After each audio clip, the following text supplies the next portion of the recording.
안녕하세요. 오늘의 데일리 뉴스레터에 오신 것을 환영합니다. 1. 한국 국방력의 발전을 항상 응원합니다. 2. 한국 없다면 중국 경제 마비된다며 난리난 중국. 3. 미군 장교들이 깜짝하는 이유. 한번 진실을 알아봅시다. 의외로 단단한 방어를 구축하고 있는 북한에 대해 미국 시청자들은 뜻밖이라는 반응이 많았습니다.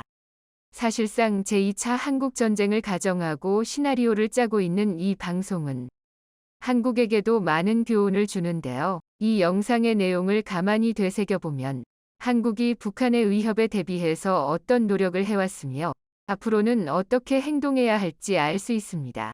그 내용을 함께 살펴보겠습니다. 한국 전쟁은 끝나지 않았습니다. 어떤 강화 조약도 체결된 적이 없으며 1953년부터 이어진 휴전 조약은 미약한 평화만을 유지하고 있습니다.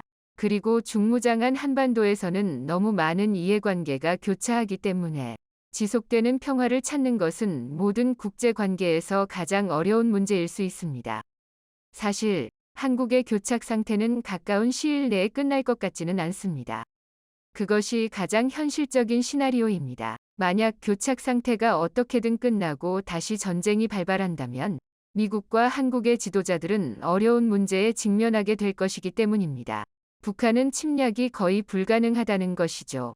이유는 이렇습니다. 무엇보다도 의회 조사국에 따르면 북한에는 현재 20개에서 60개의 탄두를 만들어 보유할 수 있을 만큼 충분한 핵분열 물질이 있기 때문에 북한을 침략하는 것은 곧 핵불장난을 동반하는 전쟁이 될 것입니다. 북한은 또한 전 세계의 목표물들에다 그 탄두를 배달할 수 있는 수단도 가지고 있습니다. 북한은 현재 다양한 탄도미사일을 보유하고 있습니다.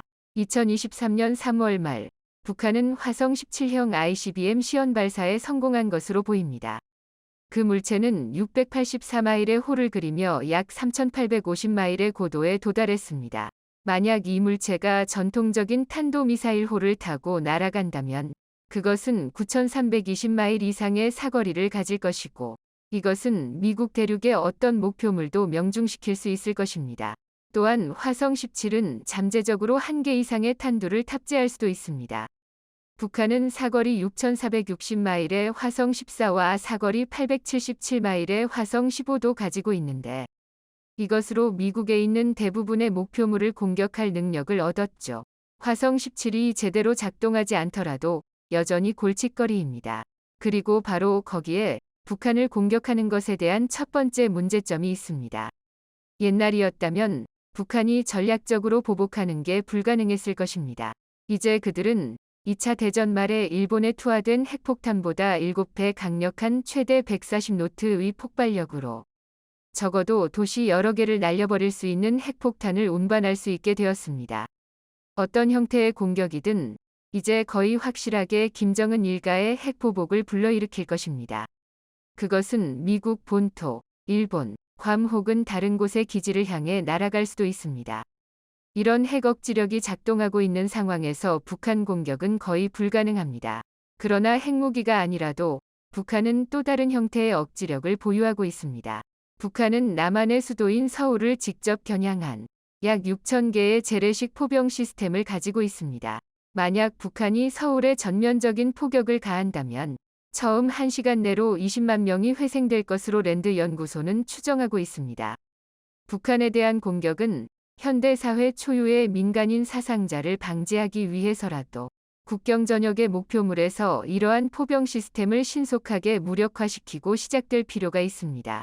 미국과 한국의 정보기관은 이러한 시스템들이 어디에 위치하고 있는지 정확하게 알고는 있지만 민간인 피해가 발생하기 전에 모든 포병 시스템을 제때 제거하는 것은 불가능합니다. 북한은 침공 방어를 위한 또 다른 비장의 무기를 갖고 있습니다.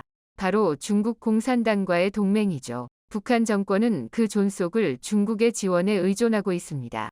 북한은 중국과의 무역을 통해서 이른바 온둔의 왕국에 부과된 가혹한 경제 제재를 피할 수 있었죠. 중국으로부터 오는 수입품이 없다면 북한은 음식, 에너지, 여타 필수품 부족으로 인해 빠르게 무정부 상태에 빠질 것입니다. 하지만 양국의 관계가 항상 좋았던 것은 아닙니다. 북한은 경제적으로 불리함에도 불구하고 중국에 대해 상당한 영향력을 갖고 있습니다. 중국도 북한 정권이 항상 마음에 드는 것은 아니지만 중국에게는 김씨 일가가 권력을 유지하고 있을 필요가 있습니다. 첫 번째로 북한은 태평양 방면에서 중국의 유일한 동맹국 중 하나입니다. 일본부터 인도네시아에 이르는 선의 동쪽은 모두 미국의 동맹 혹은 미국의 우호적인 국가들 뿐입니다.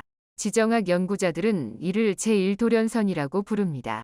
이 일련의 섬들은 효과적으로 중국을 태평양과 인도양으로부터 차단하고 중국 선박을 압박합니다. 북한의 전력을 해상에 투사하는 것은 중국이 완전히 포위되는 상황을 방지하고 미국이나 미국의 동맹군들을 육상의 국경에서 떨어뜨려 놓는 데에 도움이 되죠. 중국이 6.25 전쟁에 개입한 것도 그 육로상에 미군이 주둔할 가능성 때문이었습니다. 중국이 김씨 일가의 권력 유지를 지지하는 두 번째 이유는 북한의 체제가 불안정해지면 수백만 명의 난민들이 국경으로 밀려들어와 중국 본토에 혼란을 야기할 것이기 때문입니다. 중국 입장에서는 이 두 가지 시나리오만큼은 용납할 수가 없습니다. 그래서 결과적으로 북한을 공격하는 어떤 시나리오도 거의 확실하게 중국의 개입을 초래하게 됩니다. 한국 전쟁 때처럼 말이죠. 이런 이유들로 인해서 김씨 정권은 은둔의 왕국, 이 권력 유지에 있어서 안전한 방법이라고 여기는 것입니다. 이처럼 북한은 그 자체로 강력한 방어를 구축했다기보다는 적국에게 일정 이상의 피해를 강요하는 방식으로 스스로를 지키고 있습니다. 그냥 단순하게 군사력으로 밀고 들어가는 것으로는 이들을 제압할 수 없게 되어 있는 것이죠. 북한 공략을 어렵게 만드는 요소는 이뿐만이 아닙니다. 어떤 현실적인 시나리오에서도 북한을 공격하는 비용은 너무나도 높습니다. 하지만 가상의 시나리오에서 미국이 한반도에서의 전쟁에 또 다른 국제연합을 끌어들인다면 어떨까요? 북한을 공격하는 것이 가능할까요? 어떠한 육상작전도 참혹할 것입니다. 북진 공세를 시작하기 위해서는 먼저 연합군이 비무장지대, 즉 북한 공격을 위한 유일한 육로인 DMZ를 통과해야 합니다. 한국의 DMZ는 세계에서 가장 요새화된 땅입니다. 수백만 개의 지뢰가 160마일 너비에 걸쳐 매설되어 있죠. 지뢰 외에 또 북한은 전기 울타리와 수많은 감시탑을 세워 홀능한 저격 전초기지와 기관총 포대를 만들었습니다. 물론 이것들은 포병이나 공군에 의해 포착되어 제거되겠지만 그럼에도 불구하고 그들은 연합군의 진격 속도를 늦추고 전쟁 개시 초기에 상당한 희생자를 발생시킬 것입니다. 그 외에도 북한 자산 중에는 상대하기 쉽지 않은 것들이 있습니다. 정보당국은 DMZ 근처에 적어도 800개가량의 요새화된 벙커가 있으며 각각의 벙커는 1,500명에서 2,000명 사이의 군인들을 수용할 수 있는 것으로 추정하고 있습니다. 이것들은 훌륭한 집결지 역할을 할 것이고 물론 이 역시 결국에는 파괴되겠지만 훨씬 더 긴 시간을 끌 수 있고 사상자와 사회적 혼란을 늘릴 더 많은 여지를 줄 것입니다. 북한은 2020년 현재 약 120만 명에 달하는 세계에서 가장 큰 규모의 군대를 보유하고 있으며 그중 약 70%가 DMZ에서 50마일 이내에 있습니다. 해군과 공군 전력의 50%도 같은 범위 안에 있죠. DMZ나 그 근처에 주둔하는 사람들이 모두 전투병은 아니겠지만 북한은 여전히 침략군의 화력을 집중하기 위해 짧고 좁은 범위 내에 엄청난 양의 전력을 모아두고 있습니다. 북한은 이제 공격하는 쪽이 감내해야만 하는 단거리, 중거리 탄도미사일 전력도 가지고 있습니다. 이 미사일들 중에서는 사정거리가 930에서 2795마일에 달하는 것도 있죠. 북한이 재래식 미사일만을 사용한다고 하더라도 이 미사일들은 일본에서 괌까지의 지역에 주둔한 미군에게 심각한 피해를 줄 수 있습니다. 북한은 이미 열병식에서만 해도 THAAD와 같은 미국 미사일 방어 체계를 압도할 잠재력을 가진 탄도미사일을 보여주었습니다. 북한의 탄도미사일 총 수량에 대한 추정치는 알아내기 어렵지만 싸움이 핵전쟁 수준으로 확대되지 않더라도 태평양 전역의 미군 기지에 상당한 피해를 입힐 정도로는 충분히 많습니다. 이러한 탄도미사일은 잠재적으로 한반도에 주둔하는 미군과 연합군에게 대혼란을 줄 뿐만 아니라 일본과 다른 곳에서 오는 미군의 보급선을 위협할 것입니다. 이처럼 북한은 DMZ를 사실상 넘는 것이 불가능할 정도로 요새화시켜서 육로를 끊어놓았습니다. 그리고 어쩔 수 없이 바다를 통해 상륙하는 병력은 미사일로 견제하는 전략을 취하고 있죠. 미사일 전력이라면 한국도 결코 지지 않지만 미사일은 요격이 극히 어려운 비대칭 전력인데다 한국과의 거리도 너무 가까운 탓에 미국에서는 이들의 미사일에 거의 공포증을 느끼고 있습니다. 지옥 같은 DMZ를 우회하고 배후에서 수륙양용 및 공중 공격을 시도하는 것은 이론적으로 선택지가 될 것입니다.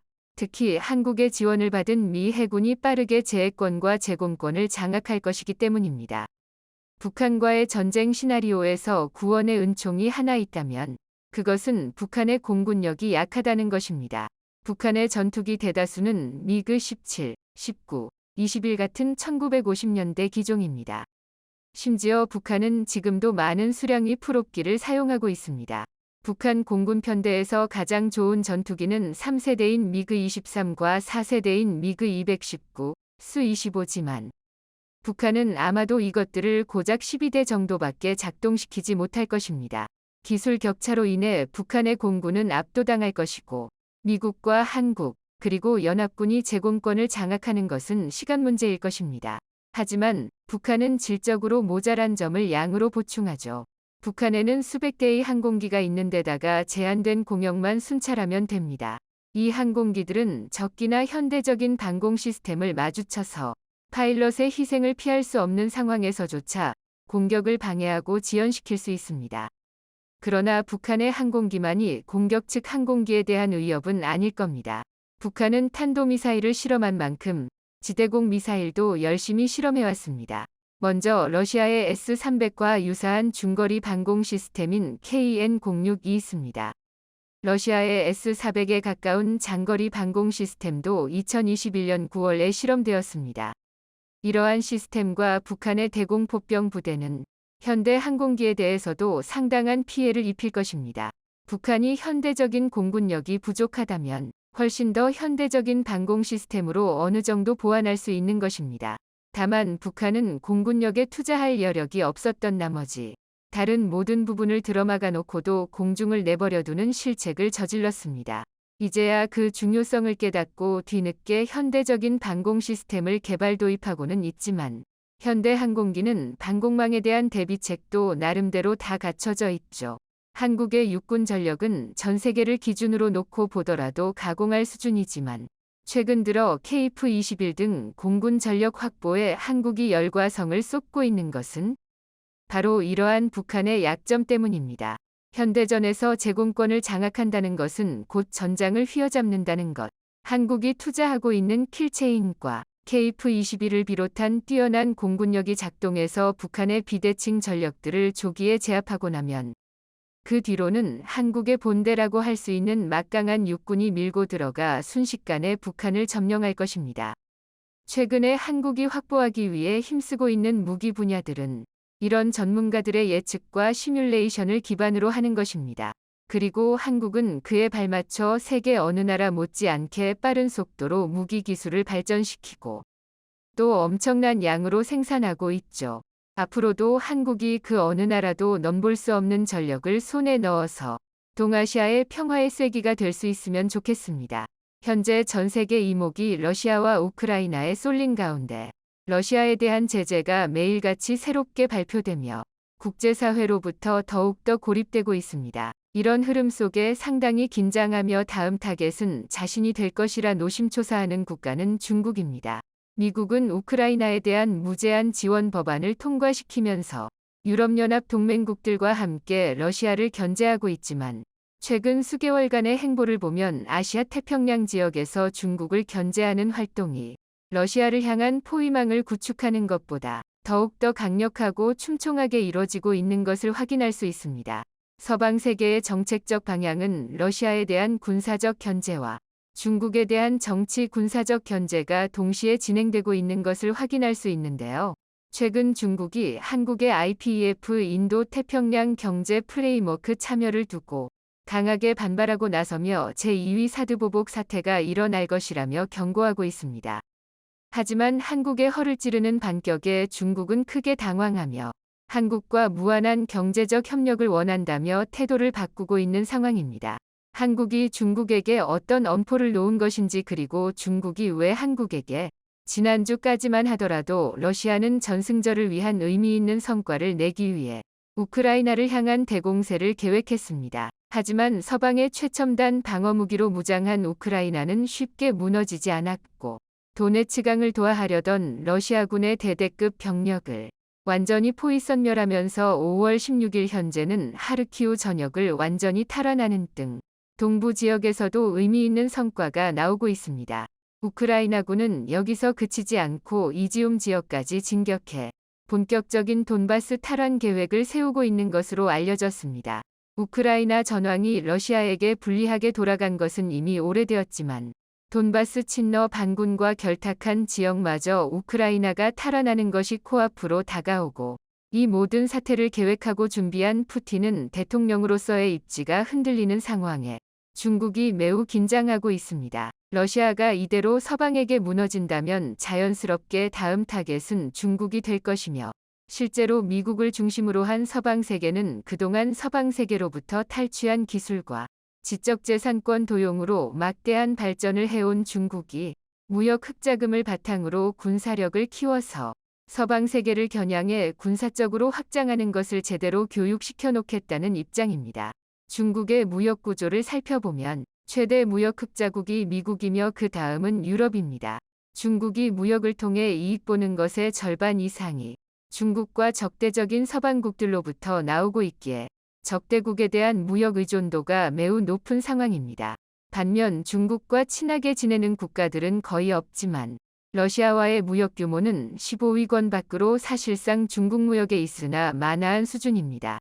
중국이 서방 세계를 상대로 막대한 이익을 벌어들이면서 군사 대국화 행보에 박차를 가하자 미국을 중심으로 중국을 견제하는 방안을 마련하고 있습니다.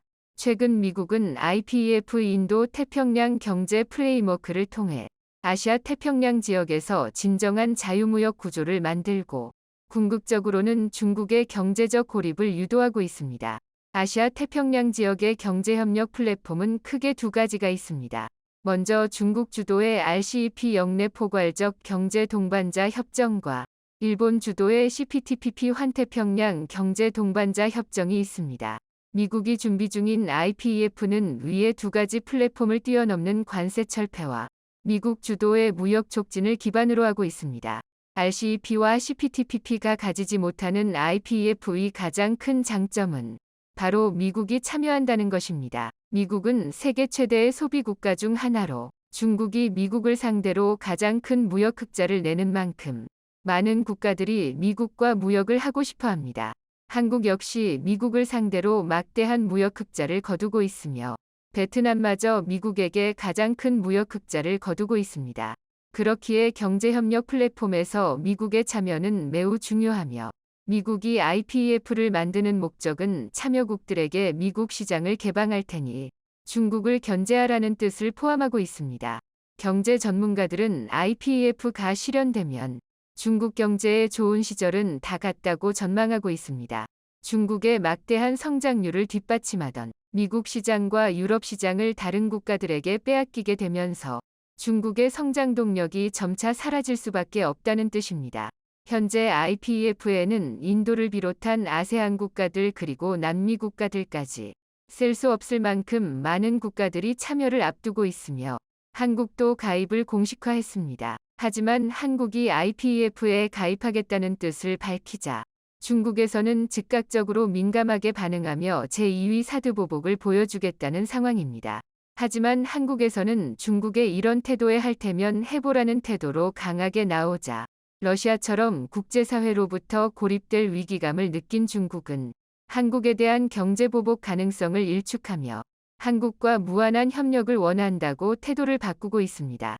물론 한국의 무역 규모 측면에서 중국은 가장 큰 비중을 차지하지만 대중국 무역 흑자는 243억 달러로 전체에서 3위를 기록하며 예상보다 저조한 실적입니다. 이것이 경제적으로 의미하는 바는 대체 불가능한 필수 산업과 소비재에서 양국이 서로 의존하는 것이 크기 때문입니다. 중국이 과거 2016년처럼 한국에게 사드보복을 할 수 없는 이유도 이와 비슷합니다. 그 당시에도 중국은 사드보복을 하겠다며 한국산 화장품이나 소비재 그리고 문화를 금지했지만 정작 한국산 반도체는 사상 최대 폭으로 수입하는 등 이중적인 태도를 보였습니다. 한국의 반도체나 중요한 산업용 소비재들은 다른 국가에서 대체할 수 없는 제품들이기 때문입니다. 만약 중국이 한국에게 경제보복을 하겠다며 반도체를 수입 금지하겠다면 어떤 일이 발생할까요? 결론적으로 중국만 손해를 보게 될 것입니다. 물론 한국도 급하게 다른 공급처를 찾아야 하지만 지금 같은 공급자 우위 상황에서 수요처 찾기는 매우 쉬운 일입니다. 현재 반도체 시장은 글로벌 공급 부족으로 인해 반도체 칩을 주문해도 최소한 1년은 기다려야 납품을 받을 수 있을 정도로 공급이 부족한 상황입니다. 2021년 지난해를 기준으로 중국의 반도체 자급률은 고작 7%에 불과합니다. 하지만 중국 내 해외 업체들을 제외하고 중국 자체 기업들만 포함한다면 중국의 반도체 자급률은 3% 수준으로 추락합니다. 여기에 더 놀라운 점은 서방의 제재로 인해 중국의 반도체 자급률은 늘어나지 않고 점차 감소하고 있다는 것입니다. 따라서 중국이 한국과 무역 규모가 크긴 하지만 이것은 중국이 한국에게 경제적으로 혜택을 베푸는 것이 아니라 중국이 자신들의 필요에 의해서 한국의 첨단 제품을 수입하는 것이기에 걱정할 이유가 없다는 것입니다. 그리고 중국이 한국에게 경제보복을 한다면 한국은 다른 시장을 찾으면 그만입니다. 대표적으로 한국의 영화, 드라마, 음악 등의 문화산업은 전 세계에서 가장 인기를 끌면서 글로벌 트렌드로 자리매김했습니다. 한국의 K-POP은 전 세계 수십억 명의 팬을 보유 중이고 한국 드라마와 영화는 세계에서 가장 권위 있는 시상식을 휩쓸면서 수십억 인구에게 감동을 주고 있습니다. 하지만 여기서 소외된 지역이 딱 한 군데 있는데요. 바로 중국입니다. 중국은 한국이 세계 1위를 휩쓰는 와중에도 한알령을 한답시고 한국 문화를 억지로 제한하고 있습니다. 결과적으로 중국 국민들은 중국 정부에게 들키지 않게 한국 문화를 소비하고 있는 상황입니다. 중국이 제한하겠다고 엄포를 놓은 한국의 첨단 산업과 문화산업부터 대부분의 산업 분야는 전 세계에서 가장 잘 나가고 있는데 중국이 없어도 충분히 발전과 경제적 이익 창출이 가능하며 중국이 한국과 교류를 끊을수록 손해를 보는 것은 중국이 되는 구조입니다. 게다가 미국 주도의 IPEF가 발효되면 한국에게 인도 시장과 아세안 그리고 남미 시장이 개방되면서 중국에 비해 관세 우위를 얻는 등 여러 가지 이점이 있습니다. 중국 제품이 인도 태평양 지역에서 인기를 얻었던 것은 저렴한 가격과 품질 덕분이었는데 IPEF를 통해 관세가 완전히 철폐되면 훌륭한 한국산 제품들이 무관세로 저렴하게 시장에서 큰 주목을 받게 된다는 상황입니다. 특히 아세안 시장의 경우는 중국과 지리적으로 가까워 중국의 시장 영향력이 크지만 관세에서 차이가 나게 되면 중국산 제품은 점점 도태되면서 최고급으로 인식되는 한국산 제품들이 현지 시장을 장악하게 될 것이라는 전망이 나오고 있습니다. 아세안, 동남아 지역에선 중국 제품은 저렴하다는 인식이 강하며 반면 한국산 제품은 한국 드라마와 영화 K-POP로 인해 최고의 인기를 누리면서 동시에 최고급 제품이라는 인식이 널리 퍼지고 있습니다.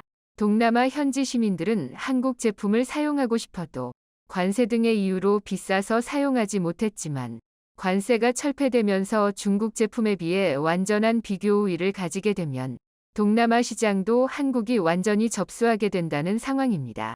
결과적으로 이런 경제 플랫폼을 통해 중국은 중국 안에서만 통하게 되어 일종의 갈라파고스처럼 될 것이라는 전망이 나오며 고립이 지속될수록 중국 경제 성장률은 점차 낮아지고 지금처럼 군사력을 앞세워서 인도 태평양 지역으로 진출하려는 계획도 무산될 것이라는 뜻입니다.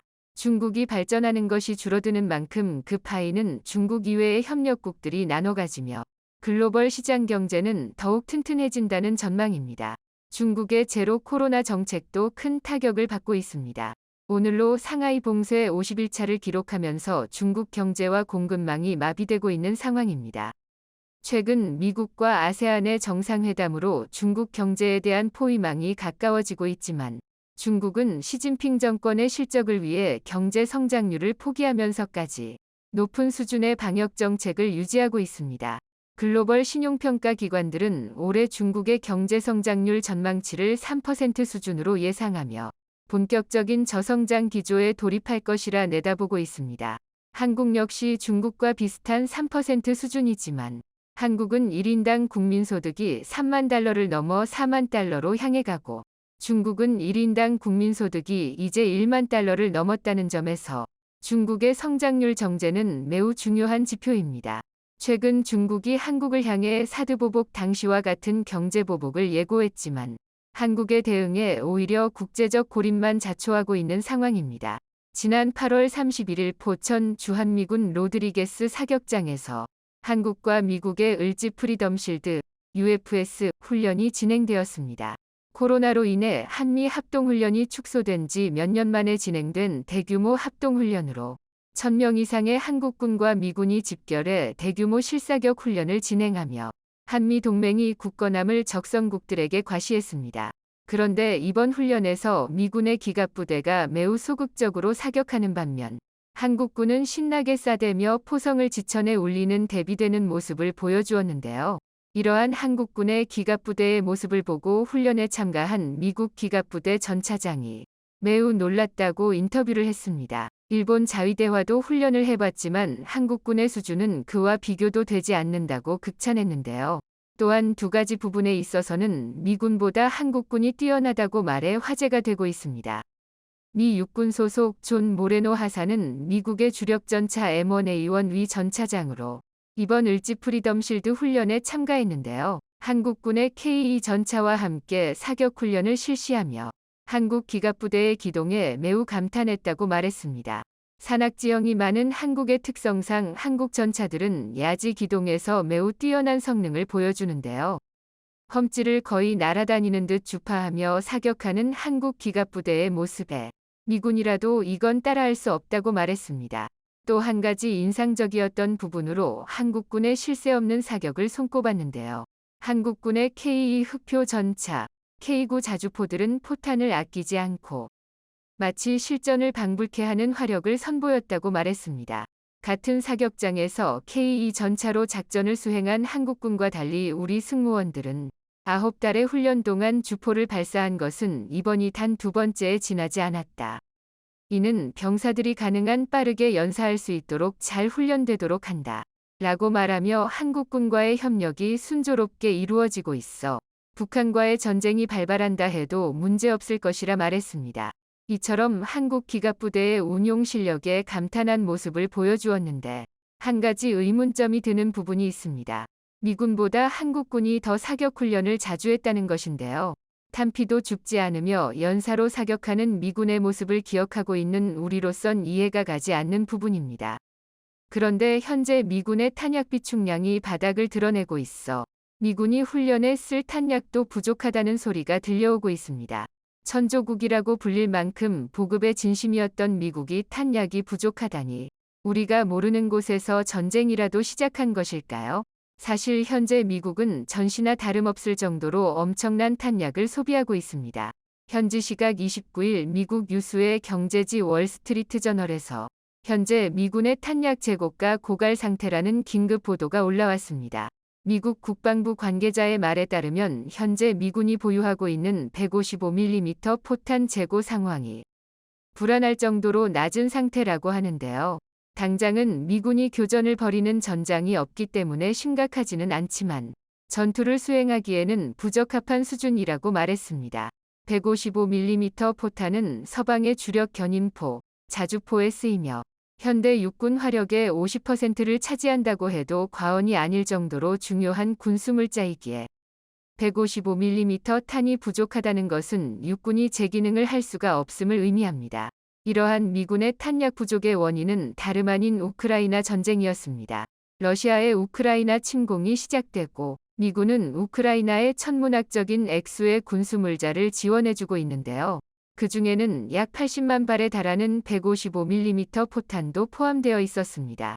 사실 우크라이나에서는 155mm 구경포를 사용하지 않았었습니다만 전쟁이 시작되고 러시아의 포격에 맞서기 위해 M777, CAESAR, PGH-2000, 아스크랍 등 서방에서 운용하던 155mm 포드를 되는 대로 끌어다 우크라이나로 보냈는데요. 여기에 사용할 155mm 포탄의 대부분을 미국에서 공수했기 때문에 그 많던 155mm 포탄의 재고가 바닥을 드러내기 시작한 것입니다. 군 관계자는 155mm 탄을 포함한 탄약의 즉각적인 재생산과 보급이 이루어져야 하지만 미 국방부의 관료주의적 태도로 지지부진하고 있다고 비판했는데요. 미 군수업체에 주문을 한다 해도 공급까지 13부터 18개월이 걸릴 것으로 예상되고 바이든 대통령이 우크라이나에 또 한 번 역대급 군수 지원을 할 것이라 말해 미군의 탄약 부족은 한동안 지속될 것처럼 보입니다. 그런데 이러한 미국의 탄약 부족 사태가 한국의 한 방산업체에 호재가 될 수 있을 것이라는 소리가 들리고 있는데요. 군대를 다녀온 대한민국 남자라면 모두가 알고 있는 풍산이 그 소문의 주인공입니다. 최근 한화디펜스, LIG 넥스원, KAI와 같은 한국의 방산기업들이 매일같이 호혜를 외치고 있는 반면 풍산은 별다른 소식 없이 잠잠해 보이는데요. 사실 한국 방산업계의 조용한 강자가 바로 풍산입니다. 한국에서 소비하는 미사일과 같은 유도무기를 제외한 대부분의 탄약은 풍산에서 생산을 도맡고 있는데요. 한국군에서 소비하는 탄약량만 해도 어마어마할 뿐만 아니라 최근에는 중동과 미국에 수천억 원 규모의 탄약을 대량 수출하며 호황을 맞이했습니다. KF-21로 전성기를 맞이한 KAI의 매출액이 6천부터 7천억 원 정도인데 풍산은 매출 1조 원을 기록하며 고공행진을 이어나가고 있습니다. 풍산만큼 탄약 개발에만 집중하며 엄청난 생산 속도를 보여주는 방산기업은 전 세계를 뒤져도 찾기 힘든데요. 미 국방부에서 탄약 재고가 바닥을 드러냈는데 발주하지 않는 것은 한국의 풍산에서 탄약을 구매하기 위한 물밑 협상을 이어가고 있는 게 아니냐는 소문이 들려오고 있습니다. 물론 미국 방부에서 공식적으로 발표한 바는 없지만 가능성은 상당해 보입니다. 한국군에서 소비하는 탄약은 미군의 규격을 따라가기에 미군이 원하는 탄종이 무엇이든 간에 즉각적으로 공급 가능합니다. 또한 한국군의 비축 탄약량도 충분해 주한미군을 통해 전달하는 것도 가능한 일인데요. 오래전부터 한국군은 탄약을 비축하는 데 진심인 모습을 보여주었습니다. 현재 한국군의 포탄 보유량은 최소 전시기준 2주치, 평시기준 20년치분을 보유하고 있습니다. 유럽이 전시 3일치분밖에 비축해두지 않았다는 게 이번 우크라이나 전쟁으로 드러나며 한국군은 1950년 그날 이후 하루도 쉬지 않고 전쟁을 준비해왔다고 주목받기도 했습니다.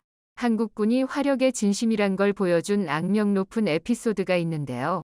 2007년 당시 주한미군은 냉전을 위해 비축해두었던 전략예비물자 WRSA 탄을 두고 고민을 하고 있었습니다. 냉전이 끝나 더 이상 필요가 없는데 52만 톤이나 되는 탄약을 보관, 유지하기 위해 매년 막대한 비용이 소비되고 있었기 때문입니다. 그렇다고 본국으로 보내버리자니 수송 비용도 막대할 뿐만 아니라 그중 절반인 25만 톤이 불량품이 되어버린 문제도 있었죠. 그런데 이 당시 한국의 언론들이 한국의 탄약 비축 분량이 부족하다는 기사를 일제히 보도했습니다. 미국은 잘됐다 싶어서 한국군에 2,700억 원만 내고 WRSA 탄 52만 톤을 가져가지 않겠냐고 제안했는데요. 한국은 흔쾌히 받아들이며 대신 불량품을 제외한 양품 27만 톤의 탄약만을 받겠다고 했습니다. 나머지 불량탄 25만 톤을 두고 미군이 고민하자 한국에서 처리해주겠다고 제안을 하는데요. 처리 비용을 2,700억 원만 준다면 말입니다. 그렇게 한국군은 공짜로 27만 톤의 탄약을 얻어와 당시 한국군의 생산기한이 오래된 탄약들을 폐기하고 양품의 탄약들로 비축분을 크게 늘리는 데 성공했습니다. 일각에서는 언론사에서 탄약이 부족하다고 보도한 이유가 국방부에서 이걸 노리고 정보를 흘렸을 것이라는 주장도 나왔었죠. 덕분에 한국 무기 수입의 악명이 더욱 높아지게 됐었습니다. 현재 한국군의 탄약 비축량 중 일부 품목은 감당하기 힘들 정도로 많아 이를 소비하기 위한 새로운 무기를 만들기도 했었습니다. 과거 한국군이 주력으로 운용하던 M101 105mm 견인포의 탄약이 많아도 너무 많았던 건데요. 무려 320만 발로 군 관계자가 세계 3차 대전이 일어나도 다 못 쓴다고 말할 정도로 많은 양이 비축되어 있었습니다. 한국군은 이를 소비하고 전력에 도움을 주기 위해 한 가지 아이디어를 냈습니다. 105mm 견인포를 차량에 탑재하고 사격 통제 시스템을 추가해 105mm 차륜형 자주포를 만들어낸 것인데요. K105A1 자주포 풍익은 기존 육군이 운용하던 5톤 트럭에 105mm 견인포의 포신을 떼어다 달아 생산 비용이 매우 저렴한 데다 운용도 간편합니다. 또한 포탄 장전에서 사격까지 걸리는 시간이 4분 30초에서 1분 미만으로 감소했고 운용 인원도 11명에서 5명으로 줄어들었습니다. K105A1 자주포가 155mm 나 120mm 박격포만큼의 화력을 투사할 수는 없지만 덕분에 창고에 쌓인 105mm 포탄을 활용할 수 있게 됐고 육군이 받을 포병 화력 지원도 더욱 늘어나게 됐습니다. 앞서 한국군의 훈련을 칭찬했던 미군은 자위대와 함께 훈련을 한 경험도 있었다고 말했는데요. 한국군에 비하면 자위대는 군대라고 할 수 없다며 신랄하게 혹평했습니다. 해상자위대면 몰라도 육군 자위대가 수준 이하라는 것은 유명한 사실이죠. 최근 자위대의 훈련 도중 큰 사고가 날 뻔한 장면이 포착되었는데요. 일본의 99식 자주포가 전개되던 와중 뒤를 보지 않고 뛰어가던 자위대원이 전차에 깔릴 뻔한 아찔한 장면이 공개되었습니다. 다행히 자주포 승무원이 급전거해 사고는 피할 수 있었지만 이전에도 훈련 도중 자위대원 한 명이 숨진 사건이 있었습니다. 훈련 도중 90식 전차가 전복되어 30대 남성 대원 한 명이 깔려 압사한 안타까운 사고가 있었는데요. 이러한 사고를 두고 일본의 대형 커뮤니티 2CH에서는 죽은 자위대원을 조롱하는 반응을 보여주어 눈살을 찌푸리게 만들었습니다. 전쟁에서 기장 먼 일본에서 일부러 전차에 얽혀 죽는 무능한 일꾼은 필요하지 않아. 일본이지만 나라를 지키는 군인을 조롱하는 태도는 역하게 느껴질 정도입니다. 이번 한미 합동훈련을 통해 우리 군의 뛰어난 역량을 다시금 세계에 선보일 수 있었는데요. 을지 프리덤 실드 훈련을 계기로 한미 실사격 훈련을 전면 재개할 계획이라고 합니다. 우리의 적들이 안심하고 잠들 밤이 없도록 굳건한 한미 동맹을 이어나가기를 바랍니다. 영상이 도움이 되셨다면 구독과 좋아요 부탁드리며 오늘도 감사합니다. 최고로 멋진 하루 보내시길 바랄게요.